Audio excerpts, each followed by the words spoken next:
1947 সালে ভারত ও পাকিস্তান জন্ম নিলে কাশ্মীরকে কেন্দ্র করে তাদের মাঝে বৈরিতার সূত্রপাত হয়। ভারত ও পাকিস্তান উভয়ই কাশ্মীরকে তাদের অবিচ্ছেদ্য অংশ বলে মনে করত। 1947 সালেই তাদের মাঝে কাশ্মীর নিয়ে প্রথম যুদ্ধ বাধে, কিন্তু জাতিসংঘের হস্তক্ষেপে তার অবসান ঘটে। কাশ্মীরকে নিয়ে দ্বিতীয়বারের মতো ভারত পাকিস্তানের মধ্যে যুদ্ধ বাধে 1965 সালে। আইয়ুব খানের দীর্ঘদিনের ইচ্ছা ছিল ভারত আক্রমণ করে কাশ্মীর দখল করে নেয়া। 1965 সালে কাশ্মীরি নেতা শেখ আবদুল্লাহকে গ্রেপ্তার করা হলে ভারতের কাশ্মীরে উত্তেজনা ছড়িয়ে পড়ে। আইয়ুব খান এ সুযোগ গ্রহণ করেন। প্রথমে সশস্ত্র গেরিলাদের কাশ্মীরে অনুপ্রবেশ করিয়ে গোলযোগের সৃষ্টি করেন তিনি।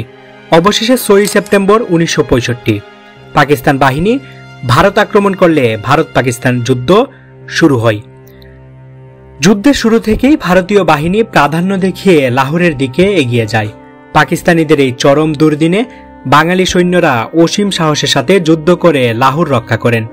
পাকিস্তানের শোচনীয় অবস্থার মুখে পাশ্চাত্য শক্তি ও সোভিয়েত ইউনিয়নের হস্তক্ষেপে মাত্র 17 দিনের মাথায় যুদ্ধ বন্ধ ঘোষণা করা হয়। 1966 সালের জানুয়ারি মাসে সোভিয়েত প্রধানমন্ত্রী কুসিগিনের মধ্যস্থতায় তাসকন্দ শহরে ভারত ও পাকিস্তানের মাঝে যুদ্ধবিরতি চুক্তি স্বাক্ষরিত হয়। এর মধ্য দিয়ে ভারত পাকিস্তান যুদ্ধের অবসান ঘটে।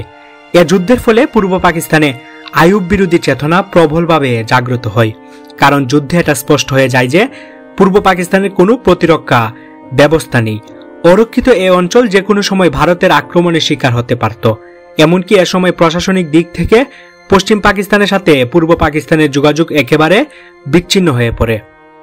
বাঙালি সৈন্যরা জীবন বাজি রেখে লাহোর রক্ষা করলেও আইয়ুব খান পূর্ব পাকিস্তানের নিরাপত্তা নিশ্চিত করতে পারেননি।